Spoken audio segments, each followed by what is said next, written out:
Buenos días, profesora. En esta oportunidad, mi compañera Jacqueline Alarcón y mi persona, José Villegas, expondremos los avances de nuestro proyecto de investigación titulado Factores legales en la rehabilitación y reinserción de los reos. Siendo así, revisemos el problema, objetivo y la hipótesis general planteados. Nuestro problema es presentado a modo de pregunta y dice: ¿qué factores legales afectan la rehabilitación y reinserción de los reos y qué medidas pueden implementarse para su real concreción? Atender a esta pregunta nos permitirá determinar el objetivo general del proyecto, así como analizar los factores que afectan la rehabilitación y reinserción de los reos y proponer medidas efectivas para mejorar la concreción de estos objetivos. Por su parte, en nuestra hipótesis general, creemos que son dos los principales factores que afectan la rehabilitación y reinserción de los reos. Estos son, en primer lugar, la falta de un marco jurídico adecuado, expresado en la existencia de una desconexión entre el contenido de la norma y su ejecución, y en segundo lugar, el mal diseño e implementación de programas existentes, evidenciado en la insuficiencia de recursos, así como en la falta de seguimiento y coordinación entre las políticas públicas. De este modo, creemos que las medidas necesarias para lograr la concreción de estos objetivos son la capacitación laboral de los reos para mejorar sus aptitudes sociales y la formación, aumento y capacitación del personal de los centros penitenciarios para efectivizar el trabajo de los mismos. Revisemos ahora el problema objetivo y la hipótesis específico número uno de este proyecto. Nuestro problema específico número uno también es planteado a modo de pregunta y es: ¿cuál es el marco legal penitenciario peruano sobre la rehabilitación y reinserción de los reos? Atender a esta pregunta del mismo modo nos permite plantear el objetivo específico número uno, que es describir el marco legal penitenciario en Perú en la materia de rehabilitación y reinserción de los reos. Según esta hipótesis, creemos nosotros conseguir, al describir el marco legal penitenciario en rehabilitación y reinserción de los reos, identificar la regulación al respecto. Bueno, siguiendo con la matriz de consistencia, se evidencia una coherencia entre el problema específico 2, el objetivo específico 2 y la hipótesis específica 2, lo cual, lo empezaremos a desarrollar, ¿no? El problema específico 2 indica qué tan efectivas son las preguntas penitenciarias actuales respecto al objetivo de rehabilitación y reinserción de los reos, guardando coherencia con el objetivo específico 2, que indica determinar qué países han implementado programas exitosos de rehabilitación y reinserción de los recursos que puedan ser implementados en Perú. Guardando coherencia con la hipótesis específica 2, una forma de evaluar la efectividad de las prácticas penitenciarias actuales respecto del objetivo de rehabilitación y reinserción de los reos sería revisar la cantidad de personas detenidas en las cárceles que son reincidentes. Ahora, ya casi por terminar lo que vendría a ser la matriz de consistencia, se evidencia una coherencia entre el problema específico 3, que indica qué países han implementado programas exitosos de rehabilitación y reinserción de los recursos que puedan ser implementados en Perú, eh, guardando coherencia con el objetivo específico 3, que es evaluar la efectividad de las prácticas penitenciarias actuales respecto al objetivo de rehabilitación y reinserción de los reos. Finalmente, esto tendría coherencia con la hipótesis específica 3, que sería determinar qué países han implementado programas exitosos de rehabilitación y reinserción de los recursos que puedan ser implementados en Perú. Esto ayudaría a estudiar cuáles han sido los factores que influyen de manera positiva en la rehabilitación y reinserción penal. Algo que va a ser muy importante para el desarrollo de este proyecto. Revisemos ahora el primer punto de nuestro marco teórico relativo a la rehabilitación. Matos Ortega nos dice, en primer lugar, que es el resultado de un proceso de resocialización.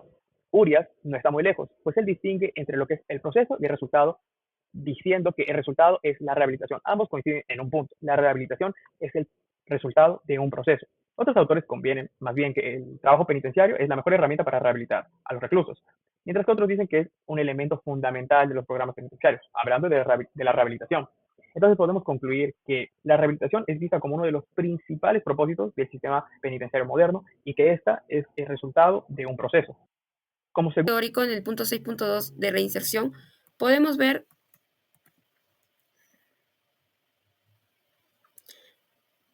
Podemos ver que la reinserción se define como un proceso en el que una persona que ha cumplido una pena privativa de la libertad por la comisión de un delito se reintegra a la sociedad con el fin de evitar la reincidencia y fomentar su reincorporación.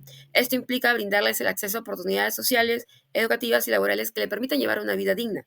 El marco normativo peruano reconoce este objetivo, aunque en la práctica se enfrenta a obstáculos como la estigmatización y la falta de políticas integrales. De acuerdo con la de la Rosa Rodríguez, es fundamental ofrecer medidas de apoyo y asistencia. Este proceso no solo recae en el ex reo, sino también en el Estado para lograr una reinserción efectiva, ya que es parte esencial de un sistema de justicia justo y humano. Por lo tanto, la reinserción social es un proceso complejo. No solo consiste en liberar al reo, sino que es necesario que éste pueda contar con herramientas y oportunidades, logrando así una justicia restaurativa. Bueno, la comisión del delito en el estudio sobre los factores legales que influyen en la rehabilitación y reinserción del reo es esencial comprender que la calidad de reo nace tras la comisión de un delito. Esto constituye el inicio de su vinculación con el sistema penal y su ingreso a un establecimiento penitenciario. Esto constituye el punto de partida para la intervención del sistema penal. De acuerdo con Peña González y Almanza Altamirano, se considera delito como una conducta humana voluntaria que encaja en una figura penal antijurídica y antijurídica, ¿no? Esta definición establece el marco que justifica la imposición de una pena privativa de la libertad, sino que también se delimita las obligaciones del Estado con respecto a los derechos del reo. Comprender este proceso es clave para permitirnos analizar en qué medida las normas vigentes favorecen o dificultan la futura rehabilitación o reinserción social del reo. 6.3 del reo y hablaremos de la comisión del delito en el apartado 1. Segundo elemento de nuestro tercer punto de marco teórico, el reo, tenemos a la pena privativa de libertad. Así, algunos autores dicen que esta es la primera medida del sistema penitenciario frente a las conductas delictivas, pero también se critica al mismo tiempo que ese es un método casi único para sancionar la conducta criminal. Otros autores dicen que la finalidad de la pena privativa de la libertad es lograr que el condenado adquiera la capacidad de comprender y respetar la ley y procurar su adecuada reinserción a la sociedad, lo que nos permite concluir que es conveniente cuestionar la eficacia del modelo punitivo tradicional hoy vigente. En nuestro cuarto punto del marco teórico tenemos el cuerpo normativo. Aquí en Perú, el primer cuerpo normativo que rige es la Constitución Política de Perú. Así, en el artículo 139, inciso 22, nos da el objetivo del sistema penitenciario, que es la reeducación, rehabilitación y reincorporación de los convictos a la sociedad.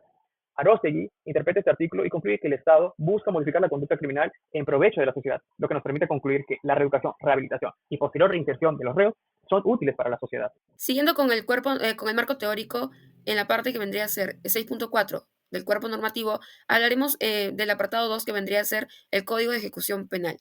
El Código de Ejecución Penal es la norma encargada de regular el cumplimiento de las penas y las medidas de seguridad impuestas por el Poder Judicial, buscando asegurar una ejecución conforme a los principios constitucionales.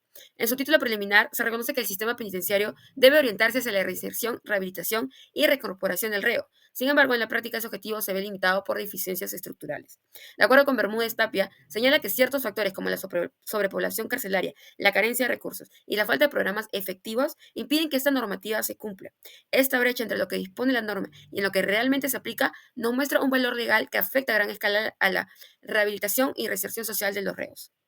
El quinto elemento de nuestro marco teórico es el derecho comparado. En primer lugar tenemos a España. ¿Qué es lo que dice la Constitución de España? En su artículo 25, inciso 2, indica que las penas privativas de la libertad y las medidas de seguridad estarán orientadas hacia la reeducación y reinserción social y no podrán consistir en trabajos forzados.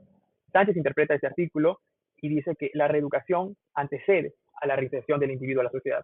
Eso nos permite concluir lo que dice, que la rehabilitación es algo que sucede antes de la reinserción. El segundo cuerpo normativo a evaluar en el derecho comparado de España es la Ley General Penitenciaria. Para ellos, la Ley Orgánica 1-1979. En el primer artículo de esta ley hablan que el fin del sistema penitenciario español es la reeducación y reinserción de los reos. Así, también su artículo 19 advierte que el tratamiento penitenciario debe estar orientado a dichos fines, reeducar y reinsertar a los reos. Podemos inferir que los puntos centrales de la pena privativa de libertad en España son la reeducación y reinserción del reo. Y el marco teórico en el 6.5 sobre el derecho comparado, y ya para casi culminar esta exposición, comparar la normativa peruana con otros sistemas jurídicos latinoamericanos, considero relevante revisar el caso colombiano. Aunque su constitución no menciona de forma expresa la rehabilitación como finalidad de la pena, el artículo 1 establece que Colombia es un Estado social de derecho, lo que implica que toda intervención del Estado, incluso en materia penal, debe estar guiada por el respeto de la dignidad humana. Esta base constitucional se desarrolla con mayor claridad en el Código Penitenciario y Carcelario de la Ley número 65 de 1993, cuyo artículo 10 dispone que el tratamiento penitenciario debe orientarse a la resocialización del condenado mediante el trabajo, la educación y la atención integral. De acuerdo con lo señalado por Torres Pavón y Arciniegas, quienes sostienen que, aunque la resocialización es reconocida como una finalidad legítima de la pena en Colombia, su cumplimiento real se ve obstaculizado por graves deficiencias estructurales en el sistema penitenciario. La Corte Constitucional ha declarado un estado de cosas inconstitucionales, debido a las condiciones indignas en que se encuentran los internos, lo cual pues representa una violación directa a su dignidad humana como tal. Esta reflexión resulta sumamente relevante también en el caso peruano, donde pese que el artículo 139, inciso 22 de la Constitución y el Código de Ejecución Penal establece que la rehabilitación y reinserción como objetivos centrales, la realidad muestra una profunda brecha entre el contenido normativo y su implementación. En ambos países, esta distancia entre norma y práctica pues demuestra que el desafío no está solo en el diseño legal, sino en garantizar condiciones materiales y políticas efectivas que permitan al reo cumplir su condena en un entorno realmente que favorezca su reintegración como tal. Y bueno, eso es todo. Muchas gracias. Muchas gracias por su atención, profesora.